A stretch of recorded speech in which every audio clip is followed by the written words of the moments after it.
welcome to Tutors. This is the last video on plant kingdom in which we shall be discussing about the gymnosperms, angiosperms and the life cycle of plants. So let's get started. First we shall learn about gymnosperms. Gymnos means naked and sperma means seed. So gymnosperms are the plants in which the ovules are not enclosed by any ovary wall and remain exposed both before and after fertilization. So the seeds that develop post fertilization are not covered. The gymnosperms, they have different sizes and they may be present in the form of medium-sized trees or tall trees and shrubs. One of the gymnosperms, that is the giant redwood tree, Sequoia, is the tallest tree species. The roots are generally taproots. The roots in some genera have fungal association in the form of mycorrhiza in Pinus, while in some others like Cycas, small specialized roots called coralloid roots are present, which are associated with the nitrogen fixing bacteria. So mycorrhiza is associated with fungus and coralloid roots are associated with nitrogen fixing bacteria. The stems are unbranched in Cycas or branched, such as in Pinus or Cedrus. Now to say about the leaf in gymnosperms. The leaves may be simple or compound, and the leaves in gymnosperms are well adapted to withstand extremes of temperature like humidity and wind. This is because gymnosperms had to survive in extreme conditions. In conifers, the needle-like leaves reduce the surface area. The thick cuticle and sunken stomata also help to reduce water loss. So water loss can occur through transpiration. So we have the needle-like leaves to reduce the surface area. In addition to that, the thick cuticle and sunken stomata also help to reduce the water loss. You can see the picture in this slide which shows the needle-like leaves. Now to say about the reproduction in male. The gymnosperms are heterosporous, that is, they produce haploid megaspore and microspore. Megaspore are associated with female and microspore with male. The two kinds of spores are produced within the sporangia that are borne on sporophyll, which are arranged spirally to form an axis along an axis to form lax or compact strobili or cone. Once again, you can see this cone, and you can see this cone is formed by the arrangement of a large number of sporophyll. Now, the sporophyll consists of sporangia that consist of the spore. The spore bearing the microsporophyll and microsporangia are called microsporangiate or maize strobili. It just implies the male cone is consisting of the microsporophyll, and within that they consist the microsporangia. The microspores develop into a male gametophytic generation which is highly reduced. The reduced male gametophyte is called a pollen grain. The development of the pollen grain takes place within the microsporangia. Now to say about the reproduction in female. The cones bearing the megasporophyll with ovules or megasporangia are called macrosporangiate or female strobili. It just implies that the female cone or the macrosporangiate or the female strobili, they consist of a large number of megasporophyll, and these megasporophyll consist of megasporangia, the megasporangia or ovule. So let us see that we have the female cone, and this female cone consists of a large number of megasporophyll. Now this megasporophyll consists of megasporangium or called ovule. The ovule encloses a mass or cell called nucellus. Now one of the cells of this nucellus will differentiate and it will form the megaspore mother cell. The megaspore mother cell divides meiotically to form 4 megaspores. So out of these 4 megaspores, the 3 will degenerate and one will become the functional megaspore. That functional megaspore forms the archegonia. So I hope you get that. We can see that once more. Female cone and consists of megasporophyll, and each megasporophyll consists of ovules. The ovule encloses a mass of cell called nucellus, One cell will differentiate to form the megaspore mother cell. The megaspore mother cell will divide meiotically to form 4 megaspore, and the one will be the functional megaspore, and it will form the archegonia or the female sex organ. So you can see this is a picture in which we are showing the life cycle of pinus or a gymnosperm.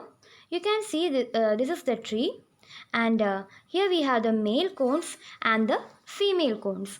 The male cones and the female cones, they divide the cells inside the megasporangia, microsporangia, they divide by meiosis. So let us start with the male cone. The male cone consists of microsporangia, and inside the microsporangium it develops into forms a large number of pollen grains.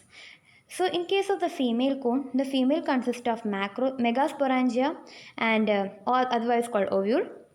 Now this megasporangia, and by meiosis and all, it has resulted in the formation of the ovule.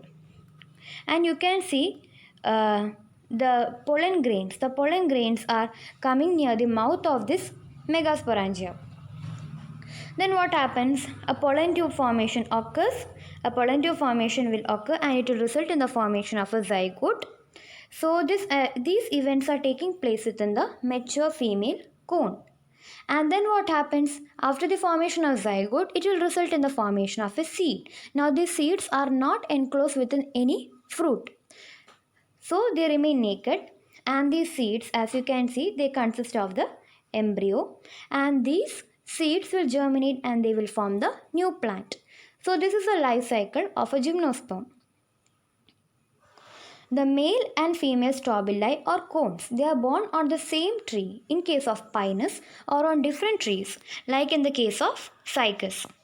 In gymnosperm, the male and female gametophyte do not have an independent existence. The pollen grain released from the microsporangium, they are carried by the air currents and they come in contact with the opening of the ovule. The pollen tube carrying the male gametophyte now grows towards the archegonia and discharge their contents near the mouth of the archegonia. Then we know the zygote develops into an embryo and the ovule will develop into a seed. So this is the life cycle of a gymnosperm. You can see the picture of pinus and cycas here. Pinus is branched and cycas is unbranched. So we have completed gymnosperms and we are moving to angiosperms. To say about the angiosperms, in angiosperms, the pollen grains and ovules are developed in specialized structures called flowers. So flowers are a unique feature of angiosperms. The seeds are enclosed by the fruits. Why? Because the seeds are actually born inside this ovary. Hence, the seeds are enclosed by fruits. Now, angiosperms can differ widely in their size. They can range from the very small and microscopic Wolffia to the large Eucalyptus. So, angiosperms can be divided mainly into two classes, that is, monocotyledon and dicotyledon. This is based upon the number of cotyledons. Monocotyledon will consist of a single cotyledon and dicotyledon will consist of two cotyledon. Now we are going to see about the structure of a mature flower, in which we shall come across the male and female reproductive structures. So let us start with the male reproductive structure. The male reproductive structure is called a stamen. Now the stamen consists of two parts. It consists of a slender part called filament, and this part is called anther. Inside the anther, the cells divide meiotically and it will result in the formation of pollen grain. You can see the formation of pollen grain here. And in the case of females, we have the pistil or carpel, which is a female sex organ. Now it consists of three parts: the stigma, style, and the ovary. The stigma, style, and the ovary. So the ovary, when we see it in detail, it consists of a large number of ovule. So we have to learn more about this ovule.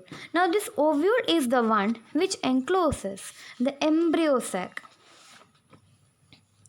Now the So once again, within the ovules are present highly reduced female gametophyte called embryo sac. The formation of the embryo sac is preceded by meiosis. So each cell inside this embryo sac will be haploid. Inside the embryo sac, we have egg apparatus that consists of an egg cell and two synergid cells, three antipodal cells, and two polar nuclei. The two polar nuclei will eventually fuse and it will form a diploid secondary nucleus. So this is the structure of an embryo sac.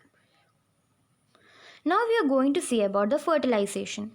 The pollen grains after dispersal from the anthers are carried by wind or various other agencies to the stigma of the pistil.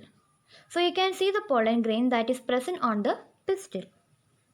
Now what happens is this process is called pollination. The pollen grains germinate on the stigma and result in the formation of pollen tube. Now the pollen tube grows through the tissues of the stigma and the style and it reaches the ovule. Now the pollen tube they enter the embryo sac. You can see the pollen tube entering the embryo sac and the two male gametes. Remember, two male gametes are discharged into this embryo sac. Now why do we require two male gametes? One male gamete will fuse with this egg and the other male gamete will fuse with the diploid secondary nucleus.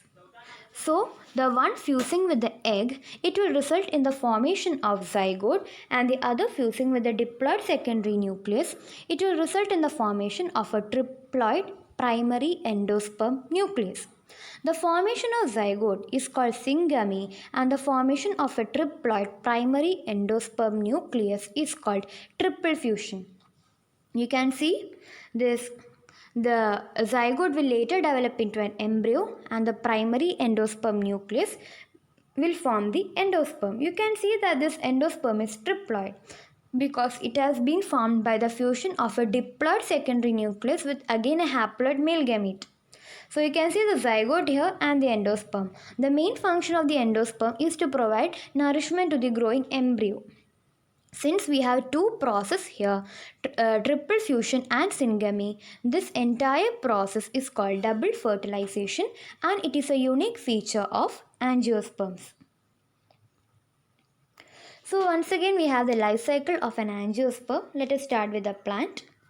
Now the plant, it consists of the male reproductive structure, that is the anther and the filament. The anther will consist of the microsporangium. It will result in the formation of microspores that forms the pollen grain. You can see the pollen grain consists of two male gametes.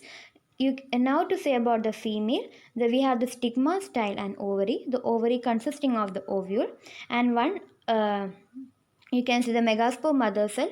It will differentiate to form the embryo sac. You can see the male gametes, they form the pollen tube and the gametes will enter the embryo sac. One fuses with the egg and the other will fuse with the diploid secondary nucleus.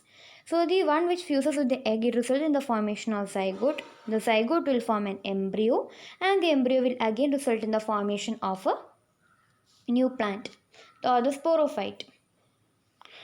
This is the life cycle of an angiosperm. So we have completed angiosperms and now we are going to see about the plant life cycle and alternation of generation. The life cycle can be divided into three parts. Not three parts, there are actually three types: haplontic life cycle, diplontic life cycle and the haplodiplontic life cycle. We shall learn about them individually. In haplontic life cycle, the dominant photosynthetic phase will be the free living gametophyte. You can see in this picture the haplontic part, that is the part in which the organism is remaining haploid, contributes a major part of the life cycle. It is the diploid sporophyte. It is represented by only a single celled zygote and the zygote will also divide immediately. So in overall the haploid part in the life cycle will be more. So many algae such as volvox, Spirogyra and some species of Chlamydomonas are having this haplontic life cycle. To say about the diplontic life cycle, the diplontic life cycle this is common in case of the gymnosperm and angiosperm plants. So what happens is that the gametophytic phase is represented only by a single or few-celled haploid gametophyte, but the diploid sporophyte is the dominant photosynthetic independent phase of the plant. Also, algae such as fucus is diplontic. It is a thing to be noted. The algae such as fucus is diplontic, and also gymnosperms and angiosperms which are diplontic, following the diplontic life cycle. Next we have the haplodiplontic life cycle. Bryophytes and pteridophytes are exhibiting such kind of life cycle in which both the phases are multicellular. However, they differ in their dominant phases. Let us see how. In case of bryophytes, we know that in bryophytes the dominant phase will be of that of a gametophyte. So, the dominant independent photosynthetic phase is a haploid gametophyte, and it alternates with a short-lived multicellular sporophyte that is dependent on that gametophyte for its nourishment. However, in the case of pteridophyte, the diploid sporophyte is the dominant independent photosynthetic part. It alternates with the short multicellular but independent gametophyte. That is the difference between the bryophyte and the pteridophyte. In bryophytes, the gametophyte will be dependent on the sporophyte, but in pteridophyte, the gametophytes are independent. They are called prothallus. And algae such as Ectocarpus, Polysiphonia and kelps are also exhibiting the haplodiplontic life cycle. So here we have completed the plant kingdom, in which we have learned about the 5 divisions of plant kingdom, which are Thallophyta, Bryophyta, Pteridophyta, Gymnosperms and Angiosperms. So that's all. Thank you.